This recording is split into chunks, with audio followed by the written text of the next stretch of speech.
This is an iHeart podcast. Guaranteed human.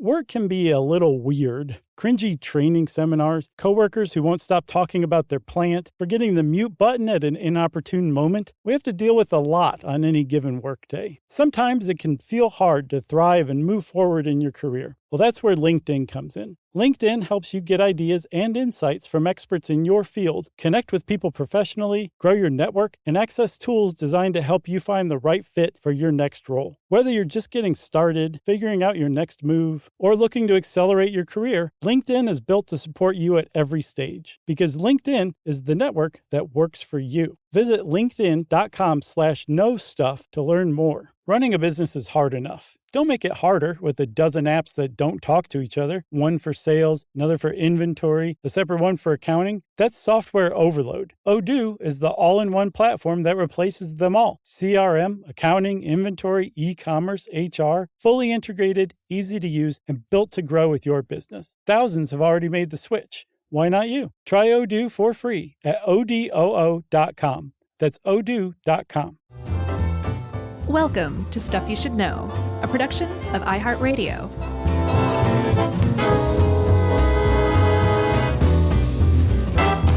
Hey, and welcome to the podcast. I'm Josh, there's Chuck, and Jerry's here too, and we're just hanging out in the South here on Stuff You Should Know. Yep. That's right. And today, everybody, we're going to be talking about something I've wanted to do an episode on for a little while, but I forgot about it. But now I'm keeping a better list. And this was farmed out to Dave Ruse, who helped us with this one, about kudzu, which if you're from the United States, you probably know what it is. If you're from the American South, you definitely know what it is. But if you don't, it is a perennial vine that very much thrives in the American South. And it is known as the vine that ate the South because it is an invasive plant from Japan that has really thrived in the American South. Yeah, it's taken on monstrous proportions as far as legend and rumor and just how people walking around the South generally think about and talk about kudzu. Yeah. It's become kind of a part of Southern identity. It's a thing, for better yeah. or for worse. But yeah, we'll get into it because recent scholarship has found scholarship on kudzu. Yeah. Who'd have thought? Yeah. Has found we actually don't think kudzu's nearly as prevalent as you guys say. Yeah. And yeah, the South is just kind of ignoring that stuff for now. Yeah, because it's ours. Yeah. But originally, like you said, it was Japan's and China's. I think it's native to China. And its scientific name is Pueraria montana, which makes it really confusing because it's not from Montana. Neither is Hannah. No, turns out she's from Tennessee. Yeah, that's right. It is a part of the, oh boy, I always forget, and someone always tells us, when it ends in C-E-A-E, what is it? Fabaceae.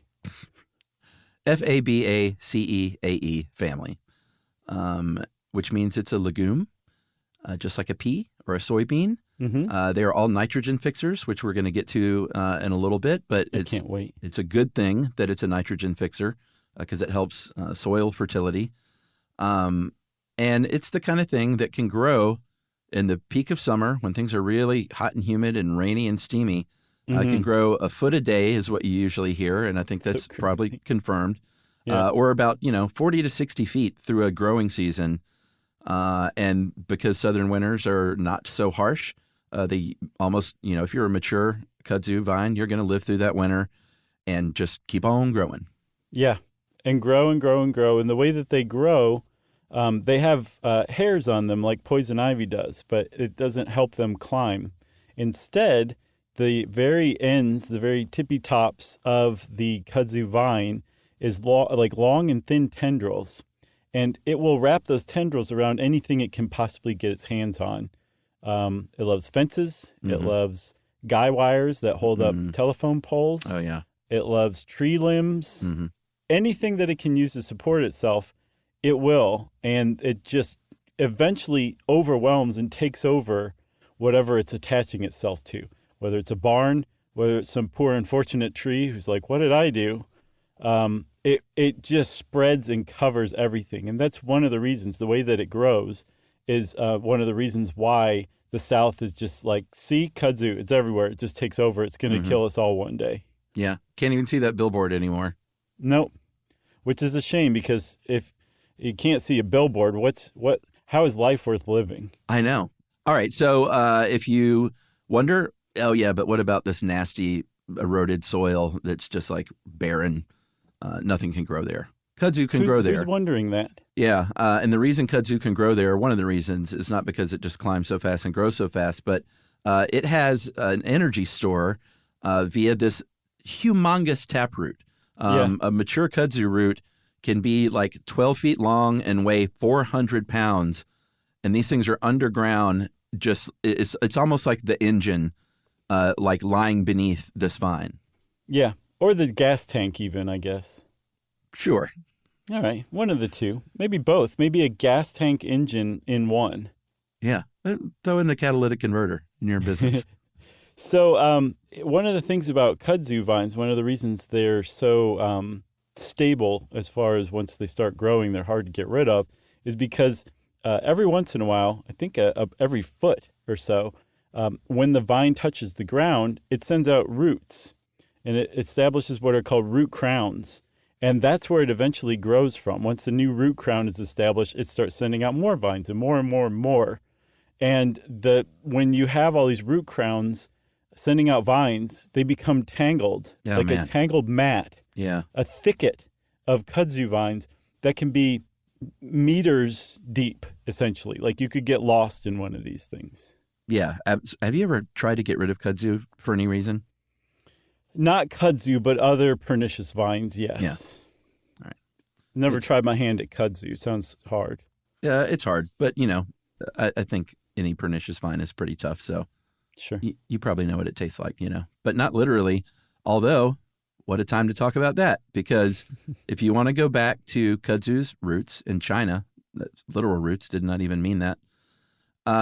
It has been a part of traditional Chinese medicine for a couple of thousand years. They call it koshu. And that root, they make root tea out of it. And in Japan, they eat this stuff. Like, not only has it been used for medicine, but that root powder that they can make is used in a lot of different foods in Japan. Yeah, it's a thickener. So if you've had mochi, it's possible that they use kudzu powder, kudzu starch, to make it the thick little delicious treat it is, or they'll use it to make noodles with. It's also used in traditional Japanese and Chinese medicine. They'll use tea for things like colds and digestion. And then also because there's actual like health benefits, or at least it contains flavonoids that have been shown to have health benefits, they use it for things like inflammation, cardiovascular disease, osteoporosis, to protect against those things, not to cure them or anything. Yeah. And while I mentioned that it's koshu in China, it is Kudzu in Japan. And you might have heard various stories. If you're in the South, it's not like we're sitting around talking about kudzu all the time. That's a bit of an outdated trope. But at some point, if you like literally were raised in here and lived here your whole life, you might have heard someone at some point say something about like how kudzu got here. And I remember hearing a story that it was brought over as part of a World's Fair or something. And it had to have been this story from 1876 when it was brought over from Japan on display at the Philadelphia Centennial Exposition. But that is a bit of a false rumor, because they actually destroyed all of those plants. And that's not when kudzu literally took root here. No. And then within a few decades, the people who were at that exposition and saw it apparently fell in love with it. That kudzu display was a huge hit. And so within a couple decades, you could order seeds, kudzu seeds, to plant at your house. So funny to think about now. Yeah. And people would plant it as an ornamental vine because it has purple flowers. It smells like grape candy and lavender. It can be pretty. I could see how old-timey, turn-of-the-century people were like, this is great. But even then, with people planting this stuff at their houses across the South, that still wasn't when kudzu invaded, because they were mostly growing it upright on trellises, on porches, and kudzu is easily controlled in that situation. It's when it's on the ground as a ground cover that it spreads like crazy and is really hard to get rid of. Yeah, for sure. When it really came in earnest was in the 1930s. And it was very much purposeful. This was a time when I guess, Oklahoma and Kansas and, other areas nearby were being killed by the Dust Bowl. In the Deep South, we didn't have the Dust Bowl, but we had a pretty bad agricultural scene after decades and decades of monoculture farming with corn, basically, tobacco and cotton. And so we've talked about monocultures before and how that's not the best way to take care of your land. And eventually that soil is not going to be great. It's going to erode. It's going to be depleted of nutrients. Mm-hmm. And kudzu was looked at by the Soil Erosion Service, which later became the Soil Conservation Service, as the answer in 1933.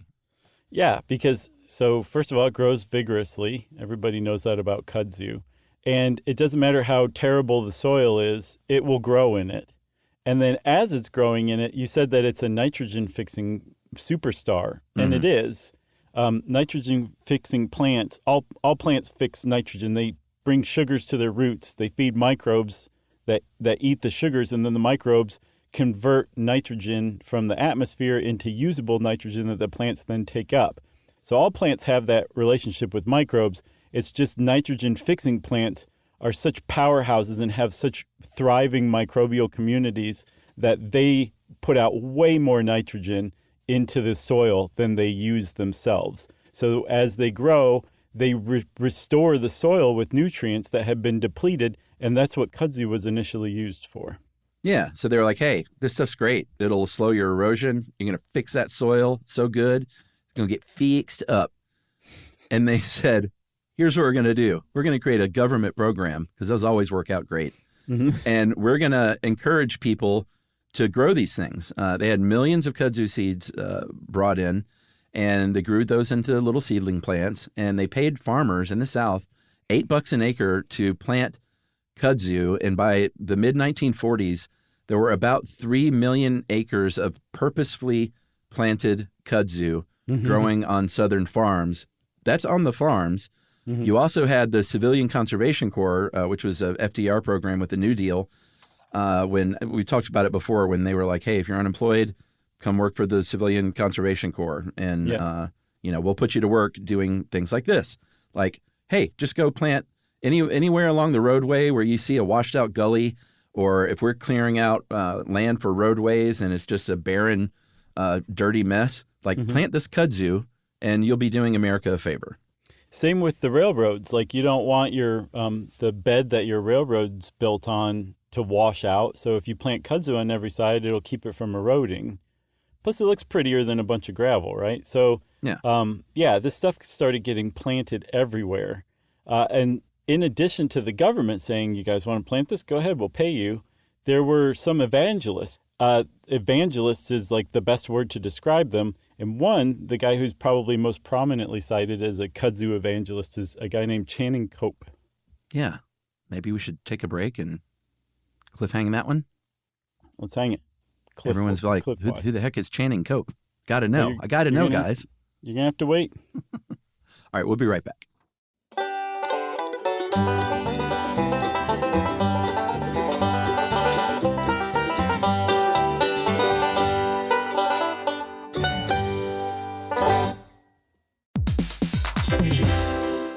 Hey everybody, here's a fact for you. In the United States, there is a break-in every 26 seconds, and that means that somewhere right now, an intruder is getting closer. And the problem with most security systems is that they only alert you after the break-in has started, and that's too late. Well, that's what makes SimpliSafe different. They use alerts. SimpliSafe's U.S.-based live agents, they identify threats on your property and help deter them before they actually break in. So the intruder never gets into your house. The crime is stopped before it even starts. That's right. And another great thing about SimpliSafe is they have no long-term contracts. They give you peace of mind and great value with their monitoring deterrence plans, because they just start at about $1 a day. Yeah, Simply Safe sent us a setup years back, and I still use mine every day. Yeah, and apparently setup, you can do it by yourself in under 30 minutes, so it's a really good value and it doesn't take long. So if you want to experience the Simply Safe peace of mind, you can take advantage of the Simply Safe discount offered to Stuff You Should Know listeners. Right now, you can get 50% off your new system by visiting simplysafe.com/stuff. That's half off at simplysafe.com/stuff. There's no safe like Simply Safe.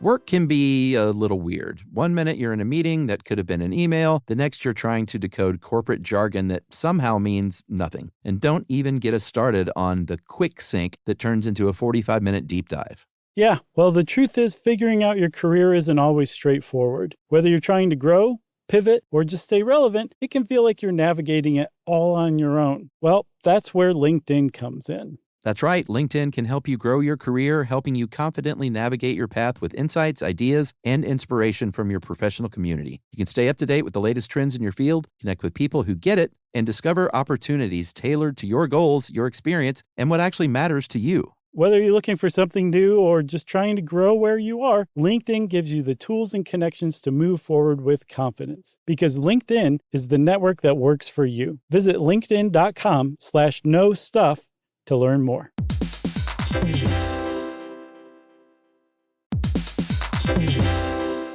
Hey everybody, we're here to talk to you about Wayfair, who believes that spaces should be functional, they should be comfortable, they should be well-designed, and they can be well-designed by you with their help. Your updated space should feel more comfortable, inviting, and practical for everyday use. And we're talking about outdoor seating. We're talking about grills. We're talking about major appliances. If you need storage solutions, Wayfair can help you out. Patio lighting, rugs, decor. It is your one-stop shop for home. Yeah. I mean, it's getting nice out, so it's time to think about living outdoors for the next few months. And Wayfair knows that outdoor furniture, it's heavy, it's intimidating to assemble. So Wayfair has stepped in and said, we're going to handle the hard part so you don't have to. That's right. You can shop Wayfair Verified, your shortcut to the good stuff. And that means their team of product specialists are going to vet everything by hand using a 10-point inspection, testing things like, quality materials, functionality, and features, and even how long it takes to build that piece of furniture. And the overall experience save time, reduce hassle, and improved convenience. Patio season is here, and these deals won't last. So head to wayfair.com right now to get your outdoor space ready for way less. That's WAYFAIR.com. Wayfair, every style, every home. Well, now, when you're on the road, driving in your truck, why not learn a thing or two from Josh and Chuck? It's stuff you should know. Stuff you should know. All right. So, Chuck, you really messed with everyone's mind. I'm going to fulfill their wishes and tell them that Channing Cope was a farm editor for the Atlanta Constitution newspaper. Farm editor? What's that? So it was a guy who would edit farms, and then the paper would take pictures of him editing the farm, and they would publish it. That was, from what I understand, what the farm editor did back in newspaper times. Oh, okay. And this was the 1940s, and this guy was a really, from what I could tell, I didn't do any deep research on him, but he seems to have been a very, at least outwardly likable fellow. Yeah. He had a huge jovial personality. He was super homespun. He had a radio show in addition to his column, Channing Cope's Almanac. And it was really popular. He would just riff. He'd broadcast live from his front porch, and it was unprepared, and he would fill a half hour, an hour just talking about farm stuff, and people loved it. But in his column and on the radio show, he would invariably talk about how amazing Kudzu was. Yeah, he said that and reform. We need some reform in our government. Right.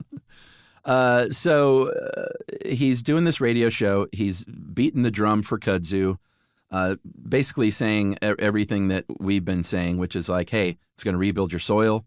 Your cattle can graze on it. You just rotate that cattle around your fields, and they're going to be so full from kudzu and so happy. Mm-hmm. And that kudzu is going to grow back so fast, and they're going to have so much more food. And you're just going to be sitting pretty, basically. He actually started a Kudzu Club of America, which had eventually 20,000 members, and said this is what's going to bring the South back, basically, is kudzu. And about, less than 20 years later, actually about 10 years later, Southern farmers were like, we're in big trouble here because the cattle are eating this stuff. And if they eat too much of those leaves, they're dying off because they're not matured yet. The vines are, not yeah. the cattle. No. They're not mature cattle. They can't handle it. Right. And if they try to cut it back or something because it's, starting to invade other parts of their farm and like bale it up like hay, like I don't know if we're getting through what a twisted mess this stuff is. Like it'll wrap itself around any machinery you have and just make a fool of modern machinery. Yeah, if you aren't familiar, just look up kudzu and abandoned houses or something like that, and it will just immediately deliver the impression you need on what it can do and how much it can take over. And so you had a bunch of farmers in the 50s who'd planted this stuff on purpose, and stories are starting to come out like these guys, like their farms are just being overrun. Like not only is it getting out of their fields, it's starting to climb up their house, the farmhouse. Their tractor, if they leave it sitting for more than half an hour, it'll get eaten up by the kudzu. Like this is when the kudzu legend really started to take off.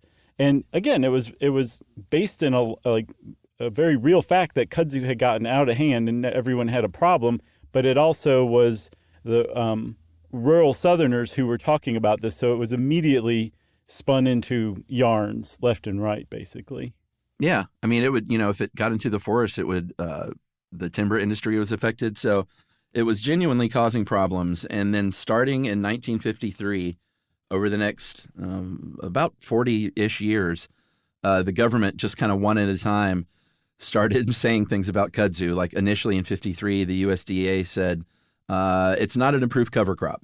And then 9 years later in 62, the Soil Conservation Service said, you know what? You don't even plant this stuff unless it's in a really remote location. 1970 comes along and they say, all right, we're going to go ahead and call a weed, and this is a weed.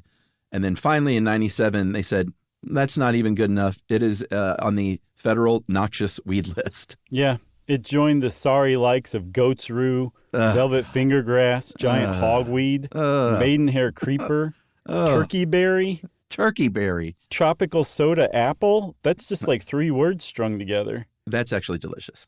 It sounds like it, but it's a noxious weed as far as the USDA is concerned. With a little gin and ice, though. It does sound pretty good. Yeah. So one of the big problems is not just that like farmers were having trouble with this. Eventually, they figured this out. They stopped planting it. They were able to kill it off after some years of difficulty. Yeah. And that it mainly got left to abandoned areas, those railroad tracks along the edges of highways, like the forests along the edge of a highway. That's basically where kudzu was left to just kind of go crazy. And that's not really great either, because during the last glacial maximum in North America, the ice sheets came down and stopped just above Georgia, just above Tennessee, just above the South. Let's just call it that. And a lot of animals migrated southward and stopped where the ice sheet stopped and stayed after the ice sheet retreated. And as a result, the South has one of the most biodiverse ecosystems in North America. And when you add something like an invasive plant species, it affects all of that.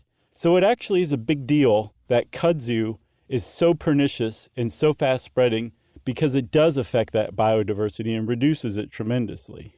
Well, yeah, and you were talking about it being a nitrogen fixer, which is a good thing when you need your nitrogen fixed. The problem is there was so much kudzu, I think more acreage in the South than even soybeans. So more than any other legume, which are the other nitrogen fixers, is the point. It can actually it can fix so much nitrogen that it can disrupt the normal nitrogen cycle because when excess nitrogen comes back into the atmosphere, it comes back as 2 things, nitric oxide and nitrogen dioxide. And these are pollutants. So if you have an abundance of kudzu, eventually you're going to have an abundance of lung inflammation and asthma. And it's not good for the air. So I looked into that, and I could find articles on one 2010 study, and they were all around the same time and no follow-up whatsoever. And the most recent study I could find was from 2023. And it said essentially the opposite, that Japanese kudzu growing along roadways actually traps a lot of the car emissions on that road in its dense vegetation and prevents air pollution in some ways. So Well, it's probably possible. both. Yeah, it's possible the 2010 study was right. It's possible the 2023 study was right. They're not mutually exclusive necessarily, but Yeah. I didn't see any follow-up whatsoever on that 2010 study. And herein, we have one of the big problems with talking about kudzu. People just say stuff about it, and no one says, "Are you sure about that? That doesn't sound quite right." Or, "Where'd you get that fact from?" You know, like it's just, that's how the South talks about kudzu, because it's in some really strange way very proud that it has this strange, unique problem that nowhere else in the world has. So I don't think the South really wants to know that kudzu's not as big of a problem as it's Maybe. been saying all these decades, you know? Yeah, because then we wouldn't be able to walk around and talk about kudzu to people that could care less. Yeah. And we wouldn't be able to wear those shirts that are dyed green from kudzu very proudly outside of the South at like family reunions. I And don't they know say, those shirts. "Ask me about my kudzu dyed shirt." Oh, is that a thing? Not that part, but yes, the Okay. dyeing a shirt green with kudzu to kind of show your Southern bona fides. Never That heard was of a that. thing. That's super 90s. They also sold one that was a horrible color orange. It was dyed with red Georgia clay. Uh-huh. These are Yeah. not things that anybody should have been wearing, but it kind of goes to show, like, these are the weird things that Southerners take some sort of pride in. Yeah. And when I was a kid, I remember seeing and probably in some parts of Georgia, they still have these shirts and bumper stickers. Lee surrendered, Robert E. Lee. Lee surrendered. I did not. I'm so not surprised. It never occurred to me as a kid. I was like, well, what are they saying? Like, are they still fighting the Civil War? Mm-hmm. Like they didn't surrender? I saw a check once from a guy. This is not a joke. And this wasn't ironic. His address said, for the state, the occupied state of Georgia. What? This was in the 21st century. Who's it occupied by? The Yankees? Yankees, yeah. The union, the federal government. Oh, boy. I'm not kidding. And no, he I was believe it. serious about it, too. So a couple of other problems with kudzu is money. Utility companies literally spend hundreds of millions of dollars annually, hundreds of millions of bucks, trying to keep kudzu from overtaking their utility systems. The highway doesn't spend quite as much, but they spend millions of bucks trying to kill kudzu along the highways. And then there's the matter of the kudzu bug, which is a stink bug. It's Japanese. Mm-hmm. First spotted here in 2009. They're good in one way because they eat the kudzu and they can kill a mature kudzu stand in 2 or 3 years sometimes. But they are invasive. They are stink bugs, and they eat other things, and they're stink bugs. Yeah. And you can't really say stink bugs enough. They are stinky, and that oil will stain your clothes. And when it gets cold out, they like to go into the warmth of your house, and sometimes they'll just stay even after it gets warm outside again. Yeah. It's just not something you want. And they're fairly new. They showed up, they think one of them or some of them hitched a ride on some flight back in the early 2000s, and they were first described in 2009 in the South. And at first people were like, this is awesome. They're going to get rid of the kudzu. And then somebody smelled one of them and was like, oh no. Still, again, something else. Yeah, I see stink bugs around but our house, but I don't think they're kudzu bugs. These look like a overfed tick in a lot of ways. Same color, same shape and size. Yeah. Like you could see very easily mistaking it for a huge tick. Yeah, totally. A blood-engorged tick. Yeah. Those are the worst. Should we take another break? Yeah, let's.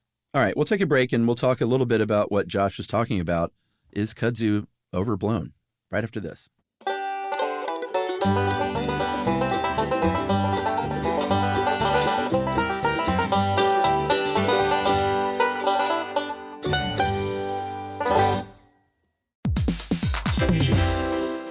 Hey, everybody, here's a fact for you. In the United States, there is a break-in every 26 seconds, and that means that somewhere right now, an intruder is getting closer. And the problem with most security systems is that they only alert you after the break-in has started, and that's too late. Well, that's what makes SimpliSafe different. They use alerts. SimpliSafe's U.S.-based live agents, they identify threats on your property and help deter them before they actually break in. So the intruder never gets into your house. The crime is stopped before it even starts. That's right. And another great thing about SimpliSafe is they have no long-term contracts. They give you peace of mind and great value with their monitoring deterrence plans because they just start at about $1 a day. Yeah, SimpliSafe sent us a setup years back, and I still use mine every day. Yeah, and apparently setup, you can do it by yourself in under 30 minutes. So it's a really good value and it doesn't take long. So if you want to experience the SimpliSafe peace of mind, you can take advantage of the SimpliSafe discount offered to Stuff You Should Know listeners. Right now, you can get 50% off your new system by visiting simplisafe.com/stuff. That's half off at simplisafe.com/stuff. There's no safe like SimpliSafe.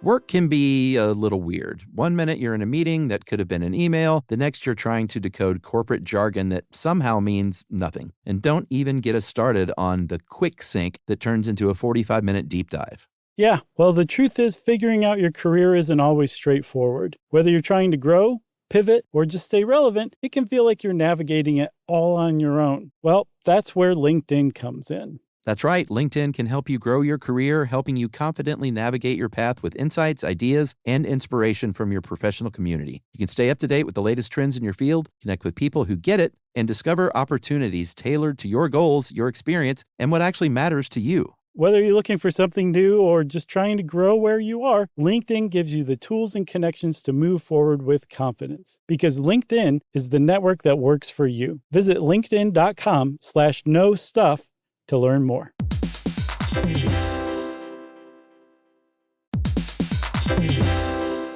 Hey everyone, if you've ever wanted to feel what it's like inside an episode of a show you love, hang with podcast hosts beyond the mic, or swap screens for sunsets with curious, like-minded people, then Stuff at Sea is your kind of voyage. That's right. Stuff at Sea is a 5-night, culture-soaked escape where pink sand paradise meets curious minds. Sailing round trip on October 2nd to 7th, 2026 from New York City to Bermuda, this voyage drops you straight into the iHeart Podcast Stuff universe. On top of the adults-only experience you already love, you'll get live podcast episode recordings, behind-the-scenes sessions, themed activations, and more unmissable on-board moments. Yeah, and there's overnight stays in Bermuda, so there's no rush. Just long, sun-drenched days to explore or do absolutely nothing at all. And back on board, curiosity sparks connection through conversations, experiences, and a lineup designed to keep things as thought-provoking as they are unforgettable. Stuff at Sea is part of the new specialty sailing collection that transforms beloved podcasts into immersive at-sea experiences exclusively with Virgin Voyages. Expect more stories, more hosts, and more ways to experience the voices that you love. Book now at virginvoyages.com/stuff.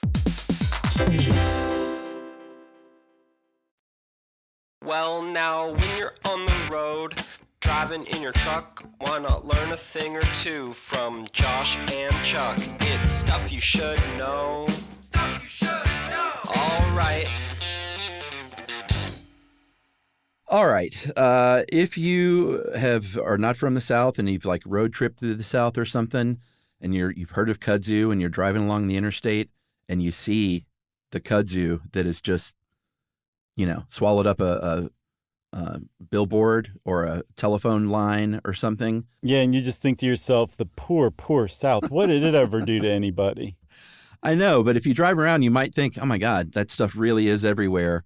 One of the reasons you're seeing it a lot there is because it really thrives along interstates and stuff. These big wide open areas where they can get plenty of sun and stuff like that. Mm-hmm. So it's not like because you're driving down the highway and you see a ton of, something eating up an exit sign, that it's just like that everywhere. And like you said, there's a lot of sort of hinky stats around how much kudzu there actually is, right? Yeah, for sure. I think in the 90s, a very frequently cited statistic was that kudzu covered 7 million acres of the South. That is an enormous amount of land. Yeah. But I was reading a Smithsonian article by a naturalist named Bill Finch, And he said that it seems that those stats came from a garden club guide, a kudzu craft book, and a culinary and healing guide. Yeah, and there you have it. That, like, just like with everything else with kudzu, the academic community cited that statistic without any incredulity at all. And that it just spread like kudzu, essentially. Yeah, I think more reasonable stats. The U.S. Forest Service says that there are about 227,000 acres of kudzu in the forest. That does not count roadsides and stuff, so it's certainly a lot more. But I do think that 7 million was just one of those sort of errant stats that was thrown out and then copy pasted. Yeah, I mean, these things are being discussed among people who have like friends, their cousins' friends have done some amazing stuff over and over again. Yeah. So, like you said, one of the reasons why kudzu seems to be taking over everything is just where it grows. So I think, Chuck, that would be selection bias. Yeah. So, yeah, if you just, it's where you are. But if you were in the forest, you'd be like, oh, this is fine. I mean, eventually the kudzu would eat through a forest, I guess, because it's eating the outside part and killing off the trees, and then it would need the next stand of trees to grow on. But I don't see anywhere that that's a huge problem. It seems that it's just not as big an issue as anybody says, that it's really not a huge problem. Yeah, apparently in Alabama, there's way more, if you're talking about invasive species, there's way more Chinese privet. And, have you had a problem with that? Dude, have you ever had a Chinese privet problem? I definitely haven't, but I'm now looking it up to see if I even recognize it. A lot of people just treat them like shrubs because they're just so prevalent, and they're not exactly bad looking, but if you don't want them there, they're a problem. They're hard to get rid of, and they're sturdy. They grow really thick. Interesting. I like the white flowers.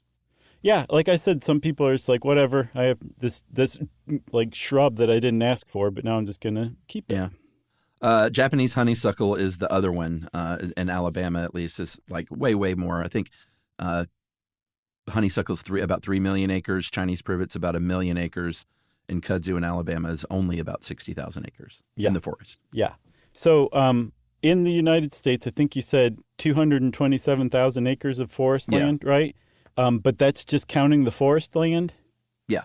So we don't really know how much kudzu there is, but again, now the most recent scholarship, people actually looking into it don't seem to be particularly worried about the whole thing. But if you have kudzu in your yard, there's actually some things that you can do to get rid of it if you want to get rid of it. And you probably do if it's anywhere near your yard, because it'll eventually become a problem if it's not already. Yeah, we have a kudzu issue at the East Lake Garden that Emily operates. It's sort of an island of kudzu, and it's almost like a swale, like a depression, where there's like trees and shrubs and stuff, and the kudzu is only in there.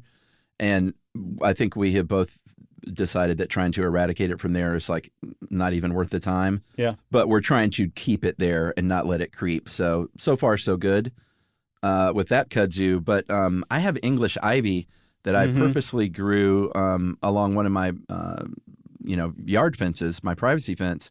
And it looks great. It's like Wrigley Field out there, and I'm so proud of it. But it is stacking up so high on this fence. I know that's not good for the fence because it's been, I used to manage it a lot better. Now it's been a couple of years, and it's also a mosquito haven, I think. Yeah, and it locks in moisture in that, behind it, which is where the fence is. So if it's a wood fence, it'll eventually rot it faster. Yeah, that's the issue. It can also take over trees, too. English ivy can be a problem in the South as well. Yeah, you cut those at the bottom of the tree and watch them die. Yeah, so there's an extra step that I found. I don't know the vines that I was dealing with, but they are serious vines, and they're hard to get rid of. But I have found one of the methods of killing kudzu also works for, say, like ivy or these vines that I'm working with, which is you cut the thing off, like you find a thick, like part of the kudzu vine, nice and mature, cut it off very close to the ground, and then you paint it with the herbicide, like using one of those cheap wooden disposable brushes. Yeah. And the herbicide I've found works really well is Crossbow. It's a Southern Ag product, and you just paint it on. Let it dry, paint on another coat, let it dry, maybe do 3 times. It will work. It will kill that vine or that weed or whatever it is you're trying to kill pretty quick, and it's not going to come back. Last time I painted on crossbow in the woods behind my yard. It was probably 2-3 years ago, and the stuff that I killed has not grown back. Yeah, it does it. I don't know if you can tell this or not, but I'm kind of proud of that one. You should be. You killed it. I killed it dead, and then I ate its babies. Oh, my God. By the way, if you want to, Emily started an Instagram page for that garden that I mentioned before. It is east_lake_garden. Mm-hmm. You want to learn a little bit more about the story of her cultivating and sponsorship of this nice little piece of land right here in the middle of town. Very nice.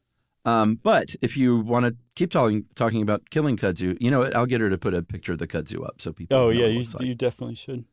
But one thing you can do if it's on the ground, if it's not growing up things yet, is you can just mow the heck out of it because, like the cows eating those leaves could kill a not quite mature vine. If you cut those leaves off, it's eventually going to die. If it's super, super mature, it's going to be a lot harder. But you just got to keep getting in there and keep mowing low and just mowing it down. And maybe it'll take a year or two, but that will also take care of it. Yeah, for sure. You can also dig up the roots. Remember those root crowns that grow? Yeah. It's going to be a pain, but luckily you just need to dig up the root crowns, which are fairly shallow. You can leave those giant 400-pound tubers behind because they're an energy store. They're not necessarily what it's growing from. So if you get rid of the crowns, that tuber will eventually die off too. And it's a pretty good way. From what I can tell, it's a very effective way to get rid of your kudzu immediately is digging up the root crowns if you are dedicated and dig them all up.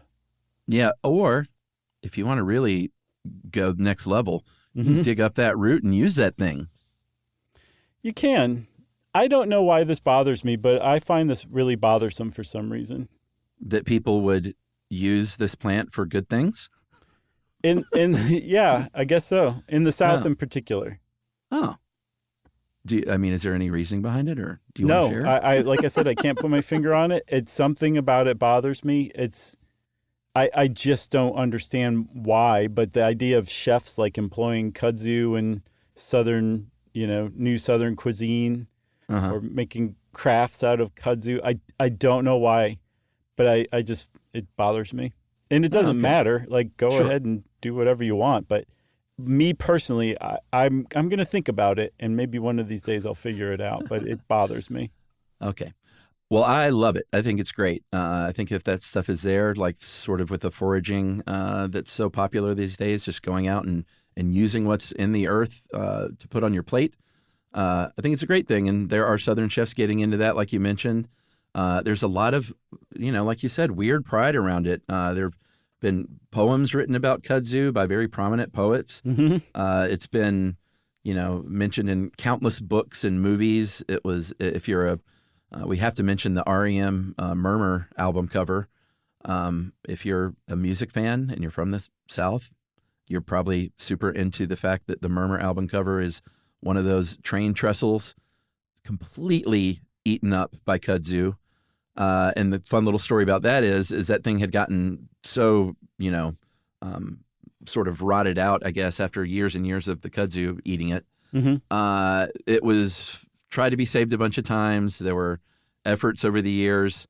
Finally, in 2020, they were like, and this is, outside of Athens, they said, we're going to have to take this thing down. So they did, but cherry on top of this story, or I guess silver lining rather, it is now part of the Firefly Trail, a very popular outdoor hiking and walking trail. And they built a replica of the train trestle that you can now walk over as a bridge that opened just last year in 2023. So it's back again. Great. But the kudzu's gone. Yeah, not covered in kudzu, though. But people make, their pilgrimage, another REM insider joke, to look and get their picture taken, or in the South, you'll get your picture made, where that train trestle is. And then while you're there, you also want to go to, what was the soul food restaurant that just said automatic for the people was their slogan? Weaver D's. I lived That's right. behind there for a year. Man, it's so good. Yeah, go there, go to Weaver D's, and then the church steeple where REM played their very first show. They tore down the church, but they left that steeple. It's now a historical monument. Yep. And, if you open it up, you let out the people, too. Right. That's true. I feel like we need to close with a poem, as we normally do close Stuff You Should Know episodes. Hey, please read it. This is a poem by James Dickey, who was a poet but also a novelist. He wrote Deliverance. That's right. And in 1963, this poem was published in the New Yorker. It's called Kudzu. Japan invades. Far eastern vines run from the clay banks they are supposed to keep from eroding. Up telephone poles which rear half out of leafage, as though they would shriek like things smothered by their own green, mindless, unkillable ghosts. In Georgia, the legend says that you must close your windows at night to keep it out of the house. Okay. ... Yeah. It's a good poem, and I read it amazingly. Yeah, maybe we should get Jerry to add some like a stand-up bass and yeah, a you should snare have brush. been like this when I finished. Yeah. Okay. Maybe Jerry will. Let's find out. Yeah. Or maybe she can just sample me doing that and just loop it. There you go. That's a great idea. That's an even better idea. All right.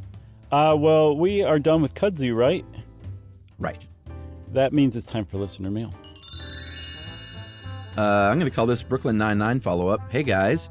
I was listening to the Tom Slick episode, and you guys were talking about Andy Samberg and tangentially Adam Sandler, and Josh said that he had never been, or maybe it was me, actually. He said he had never been in Brooklyn Nine-Nine as far as I was aware. Actually, he had a cameo in one episode that was quite funny, and I've included a link to enjoy, which I'm going to watch. I also want to say thanks for the insane amount of entertainment and education you guys have brought to the world. I've been listening for a few years and love learning while being entertained, and you guys have the perfect combination. Your back and forth style always feels like normal conversation with friends, because it is. Random, unrelated information and asides included. And that is from Victor. And I'm going to check out that clip. You can go on YouTube and probably just type in Adam Sandler Brooklyn Nine-Nine if you want to see the clip. Very nice. Thanks a lot, Victor. Much appreciated. Thanks for the link and for all the kind words. And if you want to be like Victor and get in touch with us, you can send us an email too. Send it to stuffpodcast@iheartradio.com. Stuff You Should Know is a production of iHeartRadio. For more podcasts from iHeartRadio, visit the iHeartRadio app, Apple Podcasts, or wherever you listen to your favorite shows.